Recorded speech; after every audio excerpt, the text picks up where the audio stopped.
I'm looking at this timestamp here in the Capitol brief. 4:04 p.m., Monday, February 9th, 2026.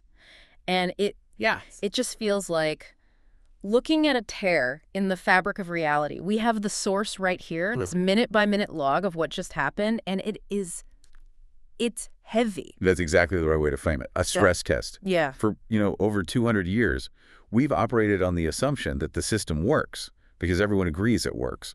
The laws are just words on paper. Right. They only have power if the people with the guns and the keys actually obey them. What this transcript shows is what happens when that agreement just evaporates. In the span of a single afternoon. A single afternoon. And just to orient everyone, because the timeline is it's incredibly compressed. Yeah. We're looking at a window of less than 3 hours. Yeah. Where the United States effectively ended up with two presidents, one with the constitutional authority and one who has physical possession of the Oval Office. Precisely. You have a conviction, a removal, and then a refusal. A refusal. And usually, in history class, we focus on the vote itself. But this deep dive is different. The vote was just the starter pistol. The real story here, the one this briefing details, is the chaos that followed the gavel. Okay, let's not skip the vote entirely, though, because the numbers here are staggering. We have to understand how we got here. Fair enough. So the Senate roll call starts at 3:47 p.m. Chief Justice Roberts is presiding, 100 senators. The magic number for conviction is 67. 2/3, which is an incredibly high bar. It's designed to be almost impossible. Right. Andrew Johnson, Bill Clinton, Donald Trump twice. None of them even got close. Getting 67 senators to agree on, anything, let alone firing the president, is basically unprecedented. So reading the lead up here in the brief, the expectation was gridlock. It says for the first 15 minutes, it was standard party line voting. It was. Baldwin votes guilty, Barrasso votes not guilty. It just felt like political theater. Until the clerk got to the M's. Specifically Mitch McConnell. The Senate Republican leader, he votes guilty. On all three articles. And that seems to be the moment the dam broke. It's the permission structure. That's the key here. In a body like the Senate, people look for cover. When the leader signals that the evidence is disqualifying. The defiance of the Supreme Court, specifically. Yeah, exactly. When he signals that, he isn't just casting one vote. He's telling his entire caucus, it is safe to cross this line. You won't be exiled for this. And looking at the tally, the floodgates opened. You had 17 Republicans cross the aisle. 17.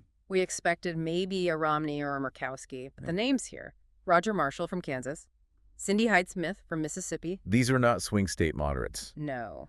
These are deep red conservatives. And that's what caught the White House completely off guard. They hadn't signaled this. But if you look at their statements after the vote, they all cite a very specific reason. Evidence of Supreme Court defiance. That's the line. They didn't vote to convict on policy. They voted to convict because they believed the executive branch was trying to nullify the judicial branch. For a constitutional conservative, that's it. That's the line you do not cross. So at 4:04 p.m., Roberts announces the tally, 68-32. Just one vote over the threshold. He says the president is convicted and removed from office effective immediately.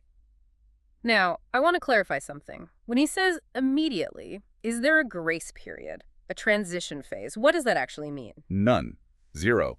That is a critical distinction. The Constitution is brutal in its efficiency here. The moment that conviction is announced, the power of the presidency leaves that individual. Instantly. Instantly. It travels to the vice president. The person standing at the podium is, for all intents and purposes, a private citizen. Right. A private citizen whose security clearance just expired. Okay, so legally, the switch is flipped. But this is where the Sork material gets, terrifying. It is. Because physics doesn't always care about the law.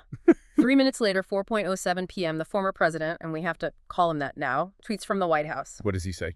The Senate vote is illegitimate and void. I do not accept this conviction. I remain president. And there it is. There's the crisis. The entire system assumes something called loser's consent. That you accept the result. You accept the result. The referee blows the whistle. The player stops playing. But he's saying the referee is corrupt and the game is still on. But here's what I struggle with, and I think a lot of people reading this are confused by it too. How can you just say no? Right. I mean, if I get fired from my job and I just sit at my desk and say, no, I'm not leaving, security drags me out. Why is this different? Because security works for him. Or at least they did 5 minutes ago. Yeah. The bureaucratic momentum is massive. You have thousands of people whose entire professional lives are oriented around obeying the man in that office. So when he says, stay at your posts, and a piece of paper from the Senate says, ignore him, You are asking thousands of individuals to make a high-stakes personal choice in real time. This is probably a good time to mention, if you're finding this breakdown helpful, please hit that subscribe button and tap the bell icon. We're tracking this hour by hour, and frankly, you are going to want to know what happens next. It's a valid question for everyone listening. Who would you obey? The tweet or the transcript? And that confusion brings us to this split-screen reality you mentioned. While he's tweeting defiance, we cut to the Eisenhower Executive Office building. Next door. Right next door. And at 4:15 p.m., the vice president is sworn in. And note the location, not the White House. Yeah. They couldn't get access. So you have the constitutionally legitimate government setting up shop in a conference room, while the illegitimate one holds the actual seat of power. Then at 4:23 p.m., the new president issues their first order. Recognize the new chain of command. A direct test of loyalty. And this isn't just symbolic. This is about who commands the military, who controls the budget, everything. And this is where we have to talk about the Secret Service, because this is the detail in the Capitol brief that is truly chilling. What happens? At 4:34 p.m., Director Kimberly Cheadle makes the call. She orders the football, the nuclear launch codes, and the primary protection detail to shift to the new president. She's following the statute. The law says the new president gets the protection. It seems cut and dry. Legally, yes. But then you look at the next timestamp, 4:47 p.m. The report says the detail is fractured. Fractured, what does that mean? It's an apt metaphor. It means some agents, mostly on the outer perimeter and the administrative side, they followed the order. They moved to the Eisenhower building. Okay. But a core group, the Personal Protective Division, the PPD, they stayed. They stayed in the White House. They stayed. Right. These are the agents who have been with the former president for years. They know his family. Their loyalty, it seems, wasn't to the office. It was to the man. So we have armed federal agents on opposite sides of this. That is exactly what is happening. It's what the military calls a blue-on-blue situation, only they aren't on the same side anymore. You have agents inside the White House who believe their duty is to protect the man they're standing next to, and agents outside who are sworn to the Constitution. It's tribalism completely overriding protocol. That's a terrifying precedent. It is, and it puts the military in an absolutely impossible spot. At 5:00 p.m., the chairman of the Joint Chiefs sends a message. We follow the new president. That seems decisive. I mean, the military has the biggest guns. If they say it's over, right? You would think so. The military signaling they won't support a coup is a massive stabilizer. It stops tanks from rolling down Pennsylvania Avenue. But then look at the response at 5:15. The former president threatens the chairman with court-martial for mutiny. Mutiny. That is a heavy, heavy word. It shows he still sees himself as commander-in-chief. It's a terrifying word. He's trying to break the chain of command. He's betting that if he just yells loud enough, some units might hesitate. He doesn't need the whole army. He just needs enough confusion. Exactly. And while the military seems to be holding the line, the civilian side starts to crumble. At 5:34 p.m., the acting attorney general resigns. He just quits. I found that detail fascinating. Yeah. He refused to serve amid disputed authority. It's a paralysis response. He didn't want to choose. He didn't want to be the one to order the removal, so he just removed himself from the whole equation. But nature abhors a vacuum. When the AG steps down, the agency heads step up. The directors of the FBI, DEA, ATF, and crucially, the U.S. Marshals Service, they all align with the new president. And the marshals are the key. Why them specifically? Why not the FBI? Great question. The FBI investigates crimes. The U.S. Marshals are the enforcement arm of the federal courts. Their job is to execute court orders. And since a Senate conviction is a judicial judgment presided over by the Chief Justice, the marshals are the correct tool for the job. they're the ones you call when someone refuses to comply with a court order, whether it's an eviction or an arrest. So at 6:02 p.m., the new president gives the order. He authorizes the marshals to facilitate the departure of the former president. Which is the most polite bureaucratic way of saying go in and drag him out. And this is where it becomes a physical confrontation. At 6:17 p.m., a tactical team of U.S. Marshals arrives at the northwest gate of the White House. They have the law, the badge, the order. But the gate is locked. And on the other side are the Secret Service agents who refuse to leave. At 6:23 p.m., the Loyalist agents refused entry to the U.S. Marshals. We are at a standoff. Stop and visualize that for a second. You have federal law enforcement on the outside. You have federal law enforcement on the inside. Both are heavily armed. Both think they are doing the right thing. This is where the legal questions die. A piece of paper cannot open a locked gate. The new president has the authority, but the former president has the locks. As long as those agents inside are willing to disobey their own director, we're in a stalemate.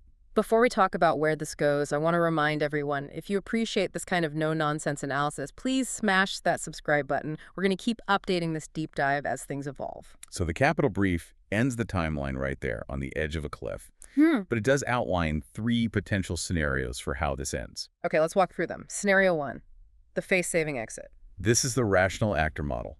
The former president looks at the board, sees the military is gone, the cabinet is gone, the marshals are at the door, he's isolated. So he negotiates a departure. He leaves under protest or something. Exactly. To prevent violence. He leaves, maybe to prepare a legal challenge from Florida. But the key is, he leaves. That's the best-case scenario for the Republic, right? It de-escalates the immediate danger. It preserves the image of the institutions. It lets everyone pretend the system worked, even if it barely survived. Then there's scenario 2, the hard way. The enforcement scenario.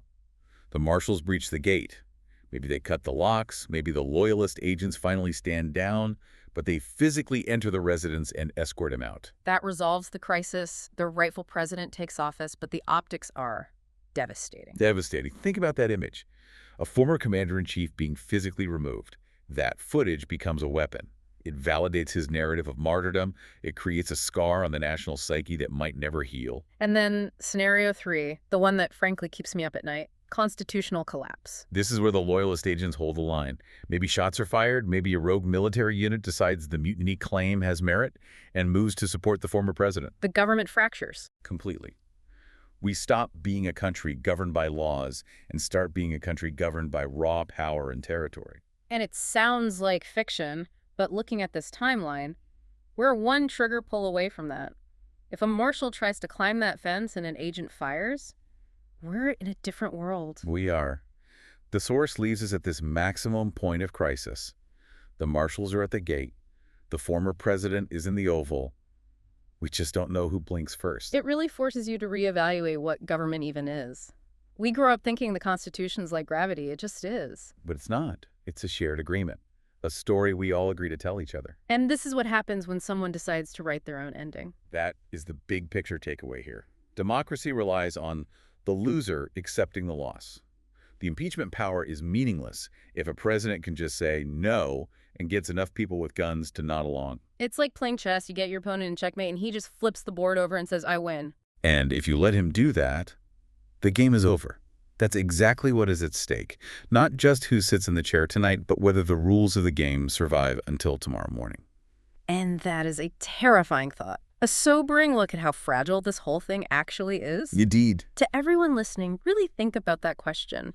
If the laws are clear, but the doors are locked, who is actually in charge? This is a developing story, and we are going to stay on it. If you want to make sure you get the update, please subscribe and hit that bell. We'll be watching The Wire. Thanks for joining us on this deep dive.